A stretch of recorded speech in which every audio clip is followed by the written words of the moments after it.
Gate ready with me for Poila Boishakh. Poila বৈশাখের আগে এত শপিং করেছি, আর পয়লা বৈশাখের দিন নতুন ড্রেস পরে ঘুরতে না গেলে হয় বলো। আর এই পার্পল কালারের এই টপটা আর প্যান্টটা কিন্তু আমি কাঁচরাপাড়া স্টাইল বাজার থেকে কিনেছিলাম। আর দিনের বেলা যেহেতু বেরাবো তার জন্য কিন্তু আমি বেশি মেকআপ করব না। আর দেখো এই হালকা করে একটু মেকআপ করার পর আমি পাউডারটা দিয়ে সেট করে নিলাম, আর তারপরে একটু লিপস্টিক পরে নিলাম। দেন আমার মেকআপটা কিন্তু কমপ্লিট হয়ে গেছে। আর তারপরে একটু হেয়ারটা সেট করে নিলাম, আর হেয়ারটা সেট করার পর আমি ছোট্ট একটা ইয়াররিংস পরে নিলাম।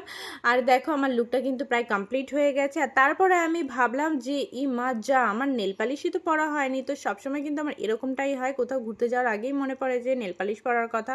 তো এই নেল পালিশটাও কিন্তু আমি কিনেছিলাম পয়লা বৈশাখের আগের দিন রানাঘাট কেনাকাটা করতে গিয়ে। তো ফার্স্টে যখন কিনেছিলাম তখন কিন্তু অতটা ভালো লাগছিল না, কিন্তু বাড়িতে এসে পরার পর তো আমার ভীষণই পছন্দ হয়েছে। তোমরাই দেখো কেমন লাগছে, আমার তো বেশ সুন্দর লাগছিল। তারপরে দেখো সুন্দর একটা সানগ্লাস কিনেছিলাম, সেটাও আমি পরে নিলাম। এটাও আমি কিনেছিলাম কাঁচরাপাড়া থেকে, এটা আমাকে মা চয়েস করে দিয়েছিল। তো সেদিন যেহেতু পয়লা বৈশাখ ছিল সব কিছুই নতুন পরেছিলাম, তো এটাও আমি নতুন পরেছিলাম। আর তারপরে দেখো এই জুতোটা কিনেছিলাম কাঁচরাপাড়া থেকে, এটাও কিন্তু আমার টপের সাথে ম্যাচিং হয়ে গিয়েছিল। আর তারপরে দেখো ফুল লুক কিন্তু আমার কমপ্লিট হয়ে গেছে। তো আজকে আমাকে কেমন লাগছে অবশ্যই কিন্তু কমেন্ট করে জানিও। টাটা সবাইকে।